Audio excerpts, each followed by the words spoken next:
Welcome to the show, everyone. Today's guest is Sam Mandel. As a child, Sam was exposed to the mental health struggles of family and friends and felt a calling to help those suffering from depression, addiction, and other mental health disorders. At the young age of 13, Sam began volunteering for TeenLine, a nonprofit teen-to-teen suicide prevention hotline, where he took calls from teens in crisis.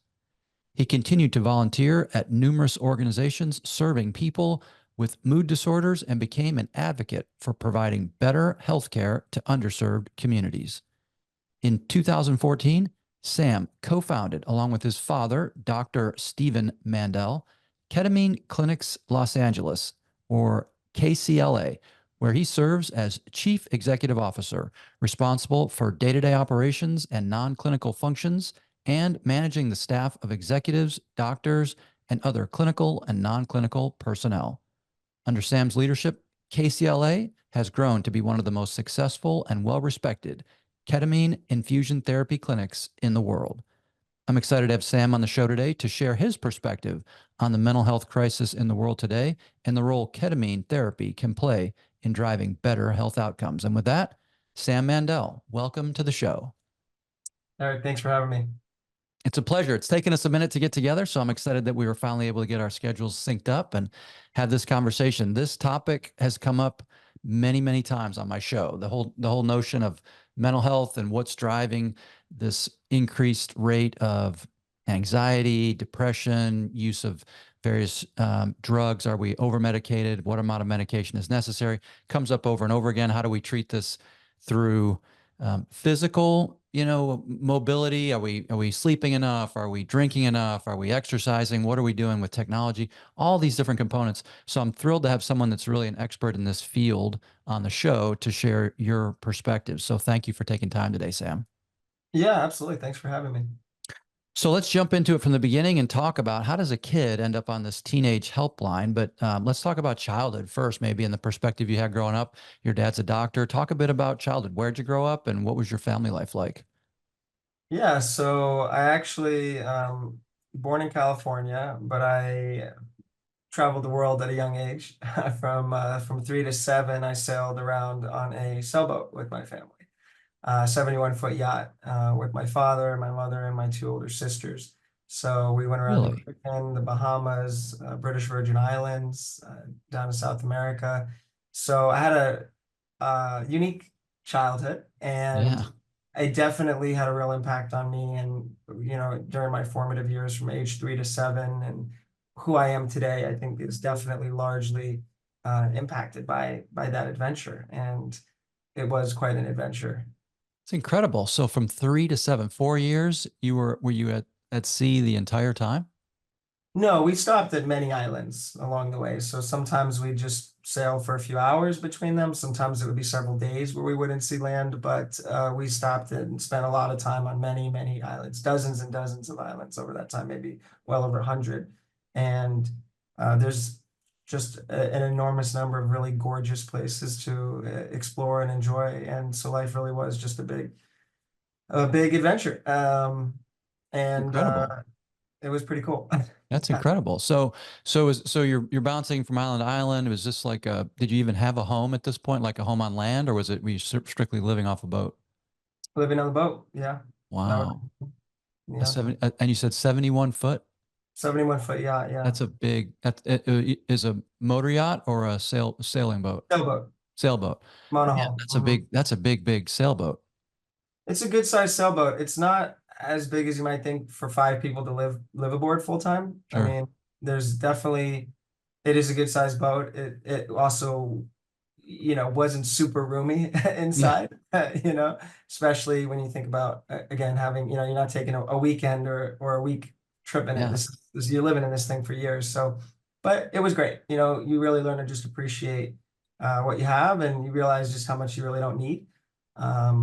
All the things, extra things, stuff that many of us collect that we don't really actually need, even if we think we do. So That is definitely so simplifies cool. things. Yeah. Yeah, incredible. So your dad or your mom or is an accomplished sailor that would be comfortable being out at sea like that with family? Yeah, my father. Your Yeah, dad. Okay. yeah. Do you have recollection of any sort of dicey storms or moments where like there's no wind blowing at all or any story? You have to have stories. Absolutely. Everything you can imagine in 4 years. I mean, yeah, some hurricanes and horrible storms and really, really rough situations, puking off the deck and Hmm. being just sick to my stomach and, getting, thrashed around by the waves to, yeah, times when there was no wind at all and, I had to fire up the motor and use that because we just couldn't catch wind with the sail. There was no wind to catch. And everything in between. Everything in Yeah, between, yeah. incredible. Did you have was it basically fish for your food, or did you have a lot of provisions on board where you didn't have to do that, or? We did a lot of fishing, which was great, great fun. Ate a lot of really delicious, very fresh fish right out of the water. Yeah. And you literally catch it and clean it and cook it and eat it right then and there. Definitely went aboard as well. Got, fruit, vegetables. Different islands had more access than others. But yeah, bread, fresh baked bread. Guys would come over on little rowboats or dinghies with things to offer, mangoes, whatever they had their business in. So it was very cool. Yeah. And what a super unique experience for someone to have, right? That's incredible. Yeah. Yeah, it was pretty cool. So did you come away from that thinking, I'm going to have a life at sea, like this is it for me? Or was it like, I never want to see a boat again? I mean, you're a little guy, so you're pretty resilient and maybe just, you get shaped by your surroundings. So it's like, this is just normal life, right? If you're 3 years old, I think normal human memory starts 4 to 5 years old. So it's literally like from the prior, when you don't even have a memory to like second grade or so, right? 7 years old. Um, do you remember kind of what your thoughts were at that point when you're sort of done with that? Is it, I'm going to continue on? I'm going to, the sea life is for me, or was it like, get me out of here? Or how did that go? Yeah, I would say neither, maybe somewhere in the middle. I mean, Hmm. I loved it and that was all really that I knew. I mean, I did have, of course, the first 3 years of my life in California, but and I have some great memories, even really, really early memories from then. But overall, like that was what was growing up was living on the boat. So after that, I think kind of reacclimating to society was not the easiest. Hmm. And there's a lot of structure Hmm. in civilized society that you don't have when you're running around the islands. Right. So that was an adjustment. And I didn't say, oh, thank God I don't ever want to see a boat. And I definitely didn't say, I'm going to go back and just only live on boats. So I think, it was just a new adventure. It was an adventure of a new kind to explore and learn and figure out what life was in this new way. And I still love sailing. I still love the ocean. I love to snorkel, surf, swim, just hang out on the beach. To me, it's like my happy place. Still love seafood. I'm actually otherwise plant-based. I don't eat meat or any other animal products, so no cheese or milk or eggs or anything like that. But I do have several times a week some fish or something, and yeah, that's just love it. Uh, so yeah. Right on. Awesome. All right. So are you back on land? And then I know in part of the intro and part of your bio talks about kind of an early exposure to mental health challenges within family and friends, and then sort of leading you to this calling of wanting to help those with that. Can you speak at all about that? Kind of what your early memories are of that? Yeah, out of respect for people's privacy, I don't typically like to name names, but I did have family members who were struggling with, depression and other mental health challenges and, suicidal ideations. And that's a difficult thing for anyone to try to make sense of, especially when you're, 12 years old. And um, some people that we lost, Mm. to mental health struggles and had friends who were challenged. And as I grew up, that list grew a lot, the number of people that were really struggling in different ways, whether it was with addiction and other mental health challenges. And I was someone who felt, I guess, more comfortable having those difficult conversations. I was like the person in my friend group that had maybe like a little bit more maturity or a little more wisdom in some of those areas. My friends, could talk to me. I could understand those things and was more comfortable talking about them than a lot of my peers were. So that's just the type of role I played. And at 12, 13, I started, taking calls from kids in crisis, volunteering a couple of days a week after school for this teen to teen suicide prevention line. And that's where I got some formal training in how to support people in that way. And I found it, very fulfilling and also very difficult. And um, you really have a big responsibility if you're going to put yourself in that kind of a position where you're going to be potentially the last person that someone could talk to reaching out for help with something. So uh, definitely something that I was really grateful to be able to do and to help people with, and definitely had an impact on me. Yeah, that's incredible, man, that I mean, to be that young, 13, and to be taking calls from strangers in crisis that are also teenagers. So they're your peer group, the ability to connect with somebody like that, and to engage with some, whatever the amount of training that you had in order to help them is, and with the thought, again, like you mentioned, that you could be potentially the last person they speak with. So how you handle that call is of critical importance to this person's, well-being and life even, right? I mean, it's a massive undertaking for a young person to take, any person to take, but certainly a young person. Yeah, absolutely. Yeah. That's incredible. Um, all right. So as you sort of now move forward in your teens, are you thinking at this point, like, I'm going to go to medical school, or I'm going to be a doctor, a therapist, or sort of what starts to happen as you move your way through the high school years toward the end of high school? Well, I grew up acting, and I pursued acting professionally from the age of 9 on until quite recently when I put it on pause. So um, I had again, a kind of an eclectic mix of interests and of work that I did to support myself while I was pursuing the acting. So I did a lot of TV and commercial stuff. As I got older, I started doing more film and theater. I did voiceover as well when I was young. Everything from, improv, scripted, a lot of comedy. As I got older, more drama. And, that's something I was really passionate about, was connecting with people on a more emotional level through art as well.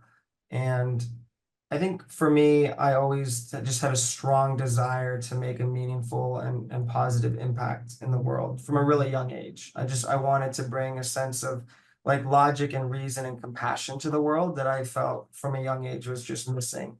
And I think I've tried to do that through and have done that through whether it was volunteering with TeenLine or acting and telling a story or embodying a character, or trying to just even make people laugh or provide some relief from the daily stress of living, to now owning and operating Ketamine Clinics Los Angeles, and really building that to be what it is in terms of a refuge for people and a source of hope and healing for people who are suffering from mental health challenges. And I continue to just grow and expand in ways that I feel are meaningful, to be able to just kind of scale the impact of connection and healing that I think there's both are badly needed in the world today. So whatever, I'm trying to do my part. Gotcha. Okay, so while you're a teenager, you're pursuing acting. So are you not in are you in a non-traditional high school, or was it normal, pretty much normal high school while you're doing the acting? No, it's normal public high school. Okay, so you're going to public high school, but you're not so when you get to the end of high school, are you thinking I'm going on to college, or are you thinking no, I'm doing the acting thing and that's kind of my place? I'm just kind of curious where the transition, when you get to that typical age of, okay, I'm matriculating on from 17, 18 years old, this big, a lot of times people are making a choice. I'm either going into the working world, or I'm going into college, or I'm, or pursuing, art or acting. What are your thoughts as you start to hit that 17, 18-year-old age? Yeah, I did some college and didn't really love it. Didn't think it was necessary to be an actor, and decided to stop doing it. Right Felt on. like it was overall a waste of my time and money at the time. Yeah. Were you pursuing business, or were you pursuing something other than business, medicine, or? Just general. Just acting at that time. Okay. Okay. All right. So once that, I'm kind of curious. I know you started the Ketamine Clinic in 2014. What sort Mhm. of led up to that? What were you doing in the time before you started that clinic with your father?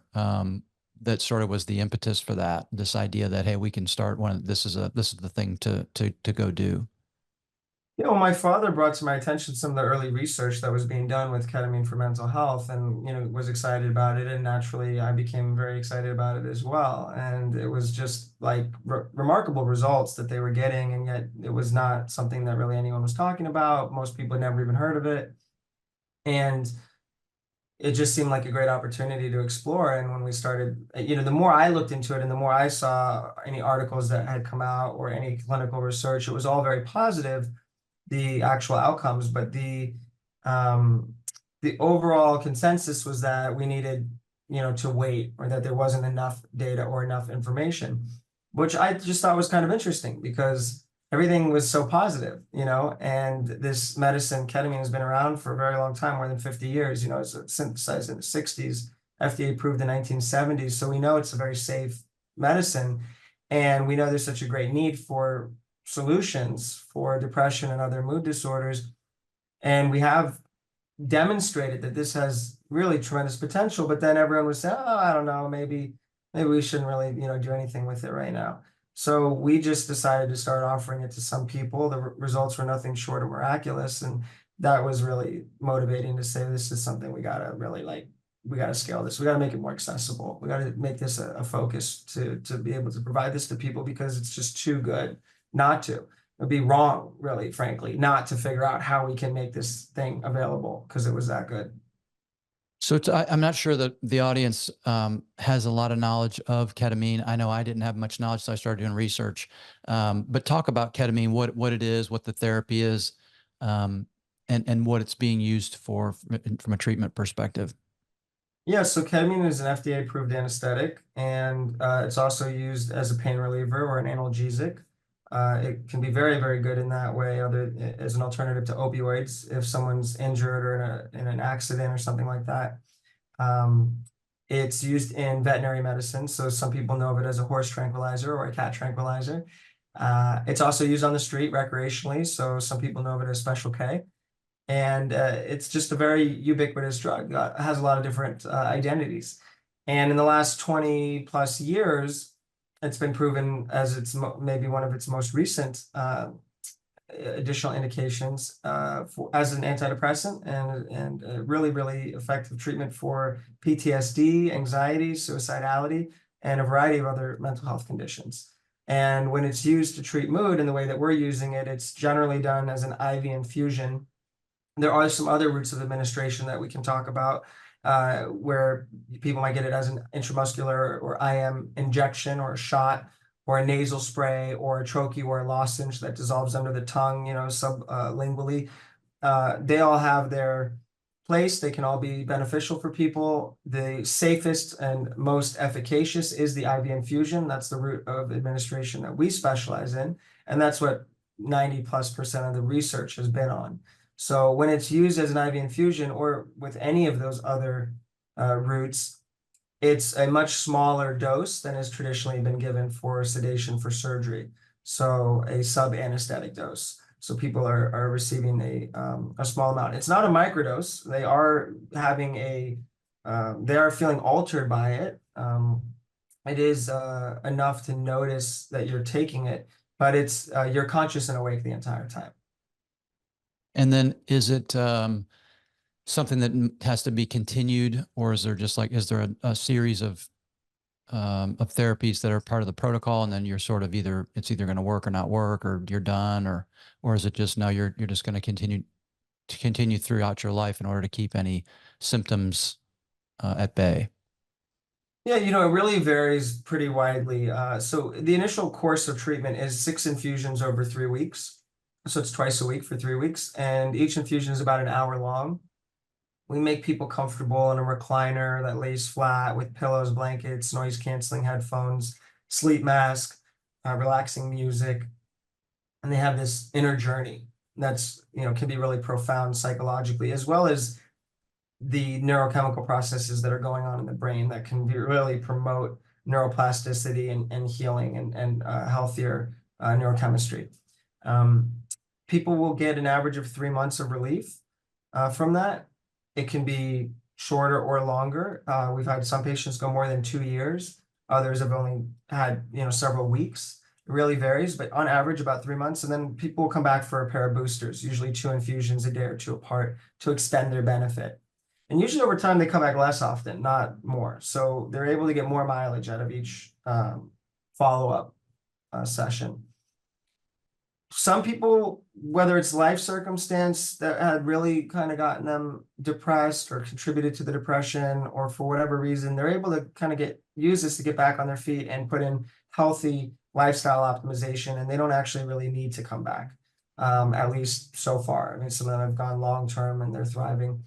A lot of our patients, I would say most of our patients, do need some regular schedule of follow-up. That could be even just twice a year, to come back once every 6 months, and to maintain that benefit. There is no such thing as a cure. And so we do want to make clear that people understand that this is a treatment, not a cure. And it's a fantastic treatment. I believe it's the best one available today for depression and PTSD and a number of other conditions.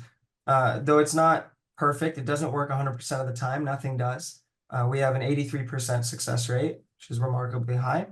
And it's not permanent, and it could provide someone with long-term relief, but no one can say, yes, you'll be cured and you'll never be depressed again. That's ridiculous. You can't ever promise that. And there's no treatment known to be able to guarantee that. Sure. How does this compare? And is it in the same category? Because there's been a lot of talk, at least in the folks that I follow in the military community that are suffering from PTSD or have had issues with PTS, that have had success with ayahuasca or ibogaine or psilocybin, some of these sort of psychedelic plant-based, mushroom or whatever it is. And they talk about this sort of light switch, game-changing, I went in and I couldn't sleep, and then I slept for the first time in years right after this was over, and just miraculous. Now, I think typically, maybe 100% of the time, they have to get the treatment outside the United States because it's not allowed here. Or I may be wrong on that, but I think that's right. So how does this maybe line up with that? Is it in the same category? Is it different? Is it the same? Can you speak on that? Pardon the interruption, everyone. Do you ever feel like you're out of alignment with your true gifts, your passion, and your purpose for being on this earth? Do you feel like you're grinding it out each week with the appearance of success and still asking, is this it? If so, I get it. I've been right where you're at. And once I figured it out for myself, it's why I started coaching. Now I help my clients get back into alignment with their authentic self. I help them find meaning, purpose, joy, and energy in each day. Check out my website at ericsardina.com to learn more and to schedule a free 15-minute strategy session. And now, back to the show. Yeah, so Oregon and Denver have some programs that are being developed for the use of psilocybin for treatment. Generally, what you said is correct, though. There's not really on a national level or really otherwise for any of the other substances a ability for people to legally get these treatments in the U.S. So a lot of people go to places like Mexico or Jamaica, Costa Rica, South America. Yeah. Now, there's definitely some important differences and nuances between each of those different kinds of substances and the way that they're used and kind of how they affect people. Ketamine is pretty unique from them in that it's an FDA-approved medicine. None of the others are. There's a huge body of safety and efficacy data on ketamine, not only as an anesthetic, but specifically as a mental health treatment. There's more than 200 clinical trials that are online. About 70 or 80 of them have results published and available that you can view now of showing the safety and efficacy of ketamine specifically for the treatment of depression. So, and these are at leading institutions from all over the world, Stanford, Yale, Harvard, NYU, USC, UCLA, Johns Hopkins, Cleveland Clinic, Berkeley, you name it. Everyone's pretty much done a study at this point. So really high quality data, dozens of them peer reviewed. So we know a lot about ketamine and we know that it works. The others are very promising, and there seems to be a tremendous amount of anecdotal data on them and some very promising research now more recently that's just starting to either be done or publish some results. There isn't nearly as much in comparison. You know, something like psilocybin, you know, or ayahuasca, it's been used in ceremony for, you know, thousands of years. And it seems very promising. We really don't know very much about it, though. We don't have very much data on it. That's starting to change, and I'm hopeful that as more data comes out, it'll also validate it, both, and again, that it's safe and that it works. I think that there are potentially some more risks for some people with them, and with many psychedelics more than with ketamine, just the way that they are metabolized, the way that they affect the brain, the body, the experience itself. You know, some of the advantages to ketamine is that you can stop it very quickly and the medicine wears off very quickly. So we can, especially one of the benefits of the IV infusion, and actually what I'm talking about is exclusive to an IV infusion, we can increase or decrease the rate of infusion during it with precision, and we can stop it if we needed to, if someone's having a bad reaction, which is really, we virtually never do. We do lower it sometimes for the experience to be maybe a little bit less intense for people, but virtually never stop it. But we have the option to, and the half-life is very, very short. It wears off very quickly. So that's a great advantage. And you really don't have that with any of the others. Psilocybin, which is, you know, the active ingredient in magic mushrooms, that's going to last like four solid hours, you know, and with some lingering effects for 5, 6, 7 hours. You know, LSD, that could be 12 hours plus. Interesting research being done with LSD for mental health, and even things like cluster headaches. Some amazing stuff going on there. But again, you know, 12 hours is a little bit of a different commitment. You know, and same thing with ayahuasca, iboga, you know, ibogaine, DMT. DMT is known for being very short lasting, but very, very intense, and for the experience to be perceived as though it could be for many years, even though it could be 15 minutes. So yeah, they're all interesting and different and unique from one another. And again, I just think with the amount of the body of research that we have around ketamine, and the fact that it's an FDA approved medicine, it's legally available throughout the country today, there's a lot of great advantages to it at this time. Right on. So how does it compare, say, to just, you know, to like the category of opioid, right? So obviously it's not an opioid, or I don't think it is, but how does it compare? Because that's obviously, you hear the talk about and certainly see the crisis we have with opioids in this country and maybe beyond this country, way over prescribed. And, you know, been some just horrific examples of abuse in the opioid world. How does it, for someone that's listening and thinks or is hearing this talk about, you know, these different medicines, how does it maybe compare with or contrast with, differ with, you know, the opioid category? Yeah, it's not addictive like opioids are. Ketamine is not an opioid. Ketamine does not produce a physical dependency or even a mental dependency to the same degree that opioids do. It's got a much better therapeutic index, which is the amount of medicine that's necessary to produce the desired therapeutic effect, and the amount that can kill you. So I don't believe there's actually any known lethal dose of ketamine. Obviously, if you take it in combination with other drugs, you can have bad outcomes. If you take it and drive a car or get into a swimming pool or a jacuzzi, you can have life-threatening problems. But the drug itself isn't actually going to kill you. That is not the same for opioids, which can, you know, suppress breathing and cause other issues at doses that are not that much higher from the therapeutic level. Especially some opioids, like if you look at fentanyl, for example, and the more recent kind of crisis that's been going on with fentanyl, not only among users of it or opioid users, but people are using other illicit drugs that are being laced with it. The amount that is helpful when it's used responsibly, and the amount that can kill you is an extraordinarily fine line.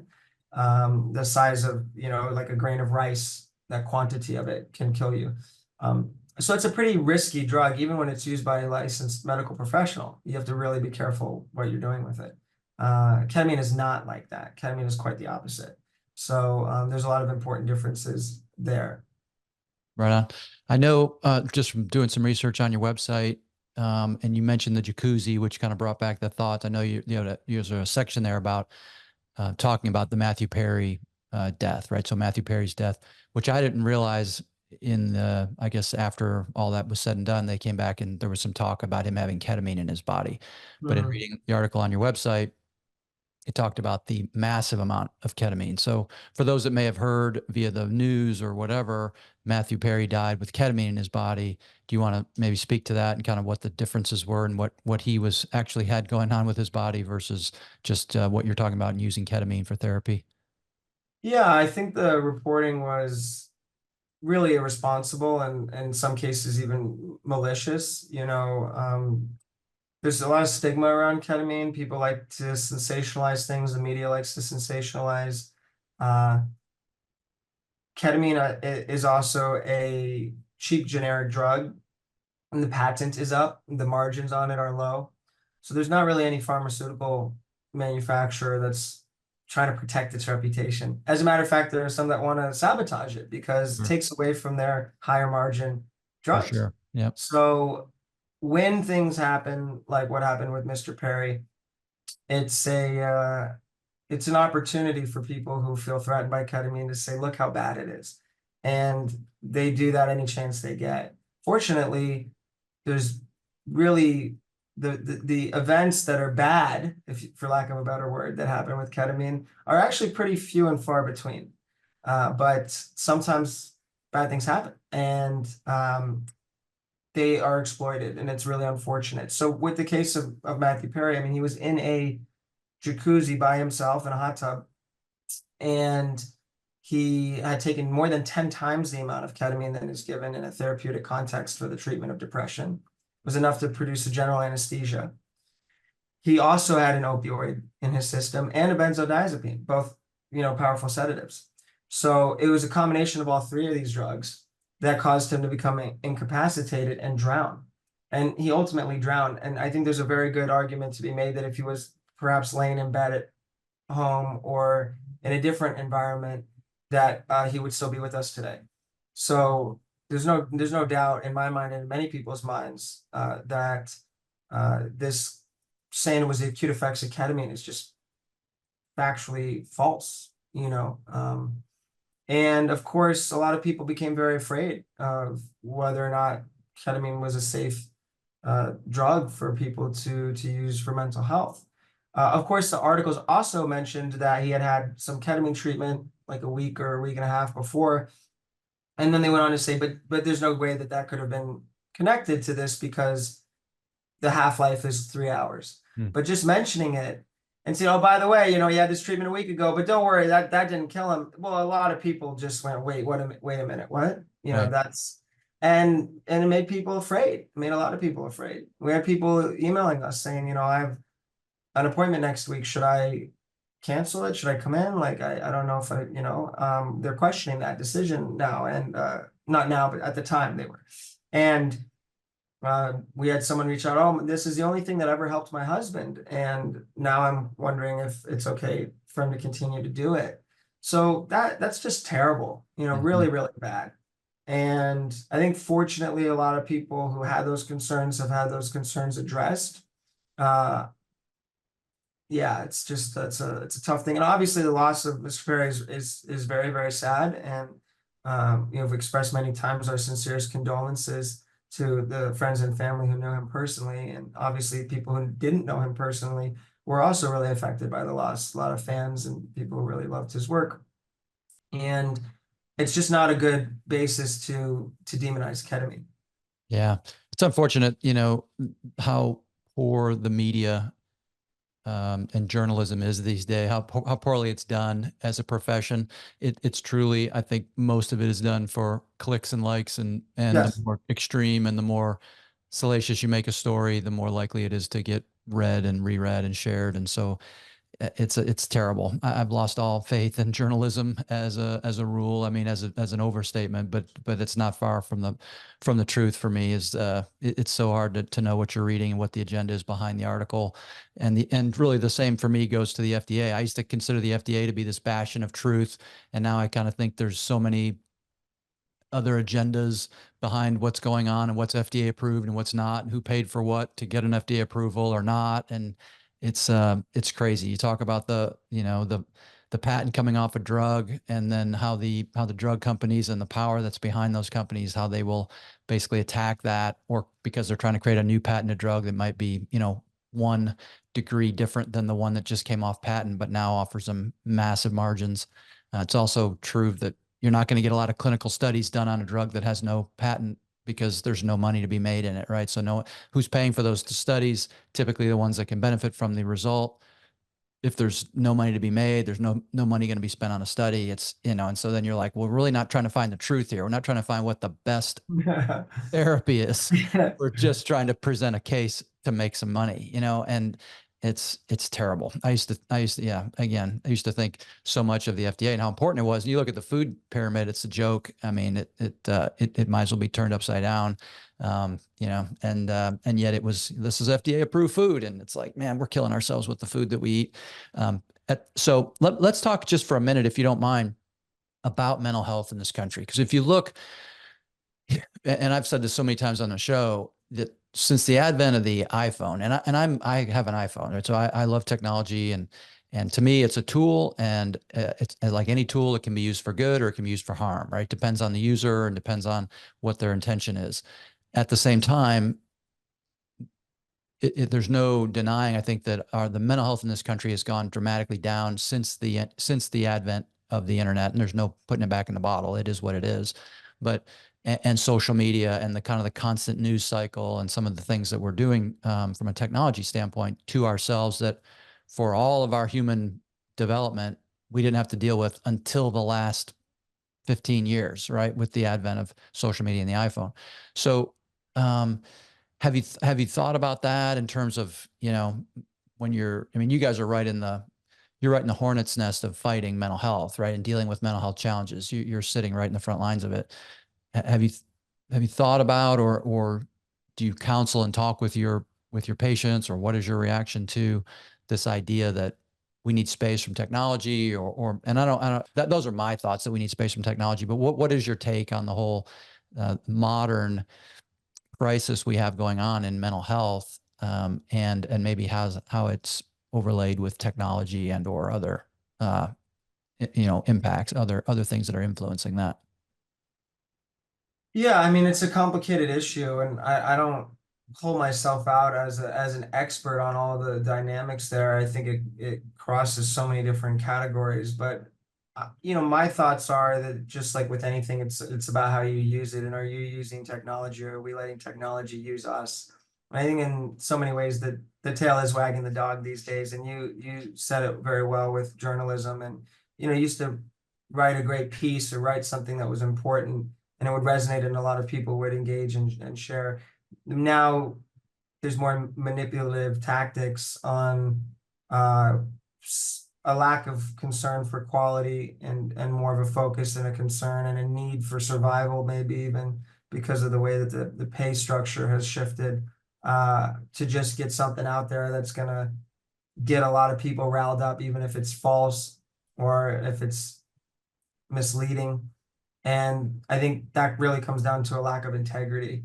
But, there's ways to connect with people through technology that can be really meaningful.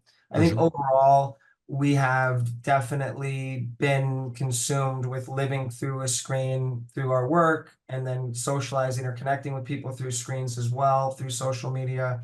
And I think, yeah, it really had some negative impacts on the way that we think and view ourselves and our role in the world. And whether it's people's sense of self-worth based on their follower count or the number of likes or shares they get, or it's being isolated and lonely. And even if you're commenting or messaging with people doesn't really fulfill the connection that we all crave and need in terms of more of a real, authentic human connection. And people are, I think, especially with the pandemic, really, really accelerated mental health issues in a big way. And people were very afraid to, and in many cases, you know, if not unwilling, then were frankly unable to go and connect with other people in person. And so you could say things like Zoom were a great workaround at the time, but that they were abandoned. I mean, they were definitely better than nothing. And you still need to get out there in the world and actually spend time with people and doing things with people. And I think a lot of people still haven't even recovered yet from that and have become really conditioned to being, you know, isolated and not around people that much. So I think there's a lot of different things at play here. And, you know, the internet has been a great way to connect us and share ideas and a free exchange of information and everything. It's also been a way for people to find out about the horrible things that are going on in the world all the time, being overwhelmed with, and you know, in a fraction of a second. So you can know about the death and suffering and disease and famine all over the world all the time, and it can be just totally overwhelming. And so we're more quickly informed, we're also more quickly misinformed. Bad ideas, bad information can spread very, very quickly. And yeah, it's just complicated. There's no question though that social media, I mean, even I think it's just causes people to really live inauthentically in a lot of ways. You know, just like we are talking about with the journalists, same thing, people like doing things and saying things because they think it's gonna make them popular or successful on their social media, not because they actually feel or think that way or because they want to be doing them. And you know, living their life through a mindset or a lens or perspective of, is this going to look good on social, or is this going to be, you know, appealing to people on social, as opposed to like actually just living their life. So it gets kind of weird and twisted kind of fast. Agreed. Especially, I mean, you think about, or I think about your upbringing as a child, right? You grew up on a sailboat out in nature, under the sun, fresh air. You know, I have to believe probably no technology, if other than maybe GPS to help navigate, Yeah. very minimal. And how positive. And again, I don't know what your experience might have been. And certainly, you know, there's a notion of memento mori, right? We're all going to die, right? There's no preventing that. You could die on a sailboat probably easier than you could die, you know, sitting there staring at your screen all day and looking at social media, and having it torment you. At the same time, I think the idea that being outside in nature, breathing fresh air, being active, getting blood flow, experiencing highs and lows of, you know, of dopamine in a natural way, right? Not dopamine from a phone, but dopamine from excitement of being in a storm or anticipating a sunrise or what have you, is so beneficial. Do you have thoughts, or do you have a part of your morning routine, Sam, that you want to share? Anything that's been helpful to you? I know you're an athlete as well. I know in part of your bio you talk about snowboarding and doing, like, being outside. Talk a little bit about maybe some of the things you do in order to stay healthy and keep a healthy mind. Yeah, and I definitely had a wonderful experience on the boat, and I think spending time outdoors and in nature is essential for sure. And there's a lot of clinical data to back that up as well, and elevating mood and overall health and well-being. And I think just we're pretty disconnected from a natural state. A lot of us are, and um, eating whole foods, you know, which most people don't do. We eat a really, really highly processed diet, to spending time in nature and outdoors, to, you know, even getting sunlight, all these things. You know, there's more and more people talking about this every day. You know, neuroscientists, physicians, and people looking at, and it's kind of funny because all the data is really just saying like we should just live a little more naturally and less of this like manufactured world we've created for ourselves is like maybe not so good for us in a lot of ways. And Right. none of it's actually really like rocket science or that complex. It's great to prove it out. It's great to have like clinical data and have, you know, people much smarter than myself kind of breaking down the back end processes of kind of like why this is the way it is. But at the end of the day, it's like very simple actually, and it's to just live in a more holistic way. And you know, no one is saying we should all go and just, you know, be living in the forest off the grid, right? But I think we can balance some of the way that we live today, especially if you live in a large city, with a more natural, holistic way of being, and kind of find a healthy balance there for sure. Um, Personally, as far as my morning routine goes, I there's a number of things that I like to do that I think are important. I always start my day with a gratitude journal. I write down things I'm grateful for. Takes just a few minutes. It's a little thing, but it actually has a big impact on my mindset, how I start my day. If you do it for even just a few weeks, you'll start to notice your reactions shifting from more positive. And if you're somebody who feels like sometimes you default to negative or cynical thinking, which I think a lot of people do, some maybe worse than others, but if you take the time to just simply journal for just a few minutes, you don't have to take long in the morning, and write down things you're grateful for, it'll start to actually shift your perspective in a really beautiful way. So I highly recommend that. I've told many friends and family to do that. I love coffee, so I have a couple cups of coffee. I take my dog for a walk. It's nice to just get up and get right outside at the start of the day. If I didn't have him, I honestly might not do that. You don't have to have a dog to do that, and I think it's a great practice. Just get up and get outside right when you wake up. I love the sun. There's a lot of research coming out more and more about how it affects circadian rhythm and the importance of that for your sleep cycle, and vitamin D. Most of the country is vitamin D deficient. There's a whole slew of benefits of it. So I love it, and obviously sunscreen is useful, but getting out into the sun and spending time in it is fun for me, and it's got a lot of benefits, health benefits as well. And I work out in the mornings. So, take the dog out, journal, couple cups of coffee. I read. I've started really enjoying reading a little bit in the morning. Again, it doesn't, have to be a super long time. A lot of people might be like, oh, I don't have time for all that. This can all happen really quickly. Reading can be 15 minutes, 20 minutes if you want. That could be 10 minutes if that's all you have. But I read something that I find informative or educational or inspiring. And I try to stay off my phone. I'm not perfect at that, but I used to get up and just go through my phone right away. Emails, social media, that's also been shown to be just terrible for your mental health. It's something I still struggle with, to be totally honest, but it's a focus of mine. I've come a long way, and it's a focus of mine to really have that time to journal, to read, to get outside and do these things, and have at least 30 minutes, 45 minutes, whatever the start of my day is free from technology. And that I believe is also really important for overall health and wellness. And I work out, and I get a good workout in. I like to do weight training. It could be anything, any physical activity that you might enjoy, whether it's a sport, swimming, weightlifting, boxing, yoga, Pilates. It really doesn't matter, but to get up, to sweat, move your body. And then I eat and I get into my work. And that's kind of my morning routine in a nutshell. And I'll tell you the difference between my happiness and gratitude and my overall quality of life when I'm hitting all of the things I mentioned, and when I'm leaving out even one or two of them consistently, is dramatic, especially the fitness. I would say if there's any one thing, it's actually the physical fitness. Is For me, I see much, much greater mental health benefits than I do physical benefits. And I definitely want to be lean and muscular and strong and physically fit. That's important to me. But I'll tell you, my confidence and my happiness level when I'm working out is just like night and day different than when I'm not. Right on. Love it. Do you do any contrast therapy? Any cold heat? That's very popular these days. I I do. love it. I do. I do. I love it. I'm actually going to do that later this evening. I do at least once or twice a week. Sauna and cold plunging. Cold plunge in like 40-degree water for about 3 minutes. And I'll do, several rounds, 2 or 3 rounds of maybe 15, 20 minutes of sauna, 3 minutes in the water, Yep. back to the sauna.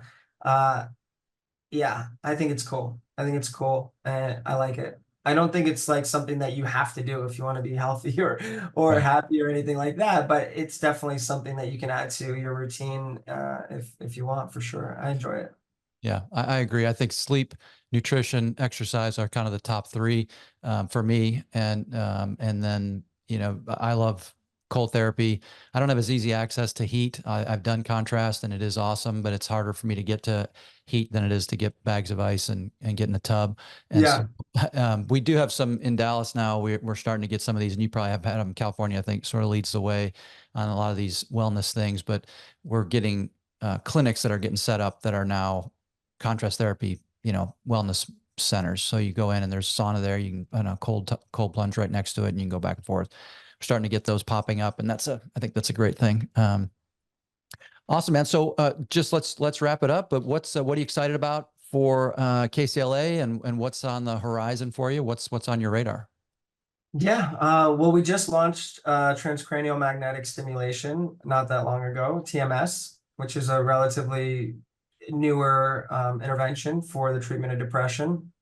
It's done in the office. It's covered by insurance, quick, painless, none of the side effects of prescription pills. So I'm excited to be offering that now in addition, so we can provide, more comprehensive care, increase access to care, and excited about that. And as far as what's to come, more psychedelic medicine as it becomes legally approved. So MDMA-assisted psychotherapy is next on the list. It looks like MDMA will get FDA approval sometime this year, which is huge. It's been a solid 30 years in the making. I can thank Rick Doblin and all the folks at MAPS who have been really pioneering that, spearheading that movement. And we're really excited about that and other psychedelic medicines. I really believe that psychedelics are the key to the kind of paradigm shift in mental health and wellness that we really need as a collective humanity. And I'm excited to be able to incorporate more of that into the work that we're doing as soon as we can. Fantastic. Where can people find you, Sam, and connect with your work and keep up with you? Yeah, so tons of good information on the clinic at ketamineclinics.com. It's KETAMINECLINICS.com. People can call us as well. We offer free consultations. Inquiries are confidential. It's 310-270-0625. And then if people want to just connect with me personally, my socials are all the Sam Mandel, TheSamMandel. And I'm always happy to connect with like-minded and like-hearted people and answer any questions.